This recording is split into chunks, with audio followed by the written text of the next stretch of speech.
Hey guys, welcome to Mathematical Thinking. Maths is not easy unless we possess mathematical thinking.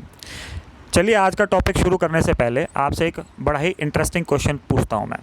आप जानते हैं perfect number क्या होता है? अगर आप जानते हैं परफेक्ट नंबर क्या होता है तो कुछ एग्जाम्पल के साथ मुझे कमेंट बॉक्स में बताना ना भूलिए। चलिए शुरू करते हैं आपका आज का टॉपिक शुरू करने से पहले मैं आपको बता देता हूं कि वीडियो के अंत में मैं आपको मैथ्स से रिलेटेड एक छोटी सी बड़ी ही इंटरेस्टिंग बात भी बताऊंगा। तो चलिए शुरू करते हैं आज का टॉपिक एलसीएम एंड एचसीएफ यानी लघुत्तम समापवर्तक एवं महत्तम समापवर्तक। मैं आज की वीडियो में सिर्फ आपको एचसीएफ यानी महत्तम समापवर्तक के बारे में ही जानकारी दूंगा। एलसीएम के लिए मैं एक अलग से वीडियो बनाकर उसे पोस्ट कर दूंगा। एचसीएफ यानी महत्तम समापवर्तक। एचसीएफ 3 शब्दों से मिलकर बना है, हाईएस्ट, कॉमन, फैक्टर।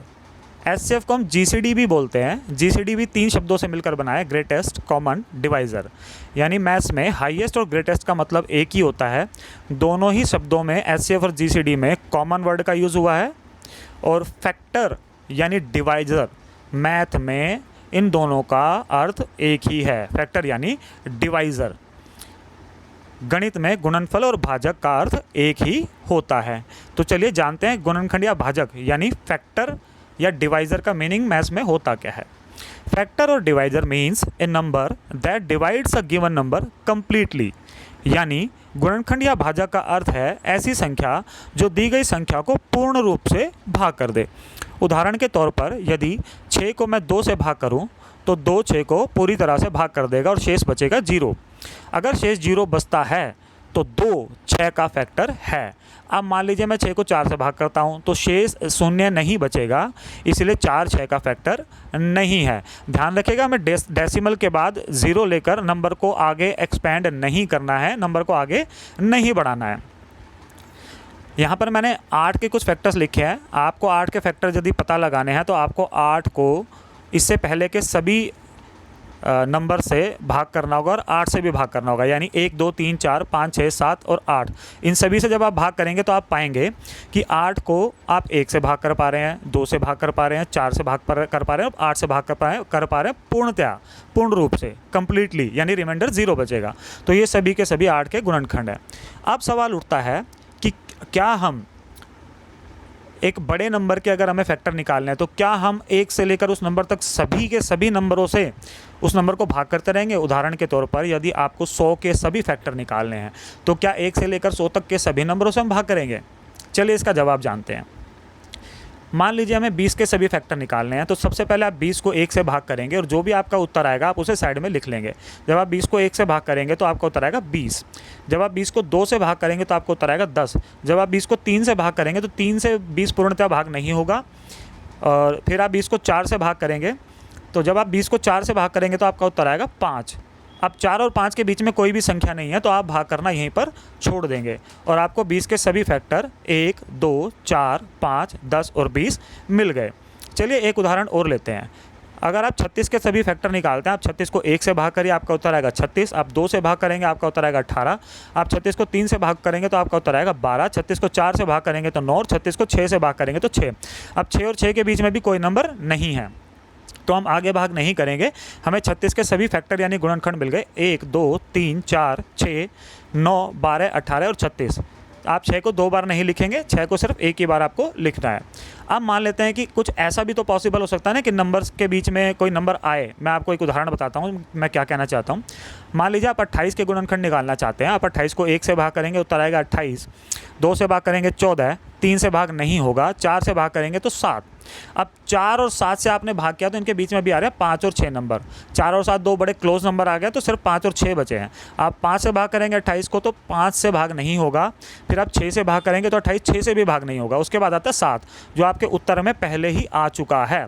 इसका मतलब अब आपको भाग आगे नहीं करना है और 28 के सभी गुणनखंड आएंगे 1 2 4 7 14 और 28। चलिए अब जानते हैं कि महत्तम समापवर्तक निकालें कैसे। सबसे पहले महत्तम समापवर्तक निकालने से पहले हमें दिए गए नंबरों के सभी फैक्टर्स यानी कि गुणनखंड निकालने हैं। फिर उन फैक्टर्स में सभी कॉमन फैक्टर्स यानी कि उभयनिष्ठ गुणनखंड हमें ढूंढने हैं। उसके बाद जो सबसे बड़ा गुणनखंड यानी फैक्टर उसमें होगा वही हमारा एचसीएफ यानी लघुत्तम समापवर्तक होगा। अब मेथड्स ऑफ फाइंडिंग एचसीएफ, महत्तम समापवर्तक निकालने की विधियाँ क्या क्या होती हैं, तरीके क्या क्या होते हैं। इसके 3 मेथड होते हैं, फैक्टराइजेशन यानी गुणनखंड विधि, प्राइम फैक्टराइजेशन मेथड यानी अभाज्य गुणनखंड विधि, डिवीजन मेथड यानी विभाजन विधि। अभी अभी पीछे जो मैंने आपको विधि बताई वो गुणनखंड विधि ही थी एचसीएफ निकालने की। चलिए इसके बारे में थोड़ी विस्तार से चर्चा करते हैं। फैक्टराइजेशन मेथड, मान लीजिए मैं 8 और 12 का महत्तम समापवर्तक यानी कि एचसीएफ निकालना है, तो सबसे पहले हम 8 के सभी फैक्टर निकालेंगे, 1, 2, 4 और 8। उसके बाद हम सभी फैक्टर निकालेंगे 12 के, वो फैक्टर आएंगे 1, 2, 3, 4, 6 और 12। आप सभी कॉमन फैक्टर्स ढूंढ लीजिए 8 और 12 के, तो आप देखेंगे कि यहाँ पर 1 कॉमन है, 2 कॉमन है और 4 कॉमन है, यानी कि 8 और 12 का एचसीएफ यानी महत्तम समापवर्तक होगा 4। यहाँ पर आपको मैं एक और इम्पोर्टेंट बात बता देता हूँ, अगर 2 नंबर्स का एचसीएफ 1 आए यानी 1, तो वो नंबर्स को प्राइम यानी सह अभाज्य संख्याएं होती हैं। चलिए अब दूसरी विधि के बारे में बात करते हैं एचसीएफ निकालने की, प्राइम फैक्टराइजेशन मेथड, अभाज्य गुणनखंड विधि। इस विधि में हम दिए गए सभी नंबरों के अभाज्य गुणनखंड कर देते हैं।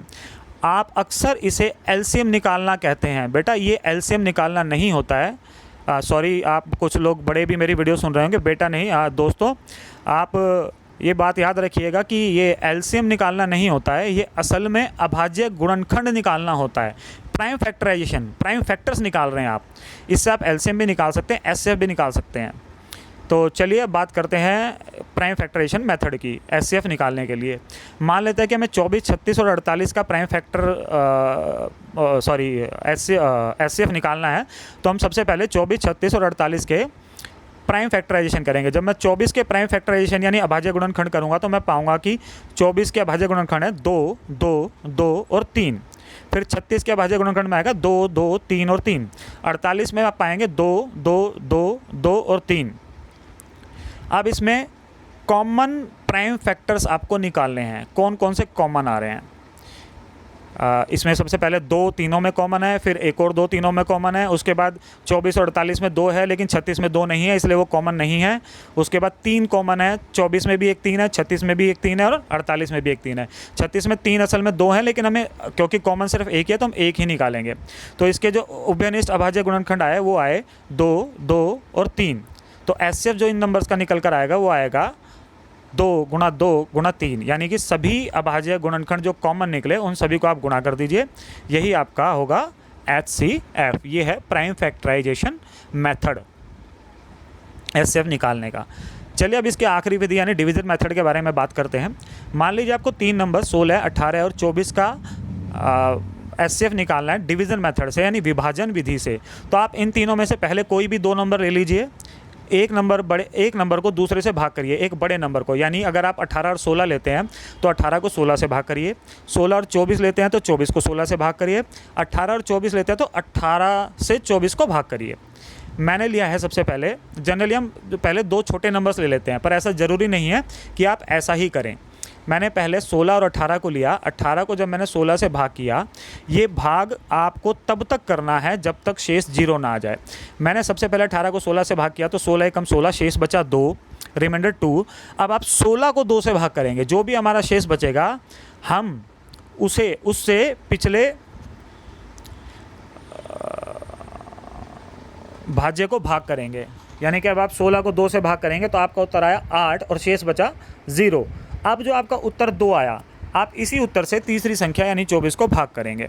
हमने पाया कि 24 को जब हम 2 से भाग करते हैं तो 12 पर भाग करने पर शेष बचता है 0। इस प्रकार हमारा 16, 18 और 24 का जो एचसीएफ यानी हाईएस्ट कॉमन फैक्टर, जिसे हम बोलते हैं हिंदी में महत्तम समापवर्तक, वो है 2।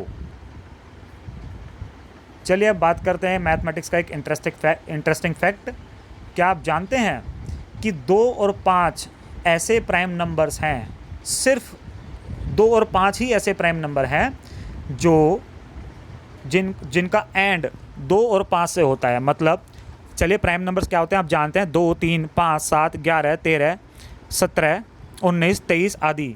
इसमें सिर्फ 2 और 5 ही ऐसे प्राइम फैक्टर्स हैं, प्राइम नंबर्स हैं जिनका अंत 2 और 5 से होता है। इसके अलावा कोई भी ऐसा प्राइम नंबर नहीं है जिसका अंत 2 और 5 से हो। यानी 11 का अंत 1 से होता है, 13 का अंत 3 से होता है, 17 का अंत 7 से होता है, 23 का अंत 3 से होता है, 19 का अंत 9 से होता है। आपको कोई भी ऐसे और नंबर नहीं मिलेंगे जो 2 और 5 से अंत हों। इस फैक्ट का यूज़ क्या है? इस फैक्ट का यूज़ ये है कि अगर आप 2 नंबर्स को भाग कर रहे हैं और 2 और 5 उसके हर में आए, जैसे मैं आपको उदाहरण देता हूँ, आप मान लीजिए 100 को 20 से भाग कर रहे हैं, तो आप 100 के भी 20 के आप प्राइम फैक्टर बनाइए, 2 और 5, यानी कि प्राइम फैक्टर बने 20 के 2 और 5। यदि हर में सिर्फ 2 और 5 आ रहा है तो ये संख्या ऊपर वाली संख्या यानी अंश को, यानी न्यूमरेटर को पूरी तरीके से भाग कर देगी। अगर इसमें कोई भी प्राइम फैक्टर 2 और 5 के अलावा आता है तो ये न्यूमरेटर को पूरी तरीके से भाग नहीं कर पाती। अगर आपको मेरा वीडियो पसंद आया तो लाइक, शेयर और सब्सक्राइब करना ना भूलिए। Thank you very much.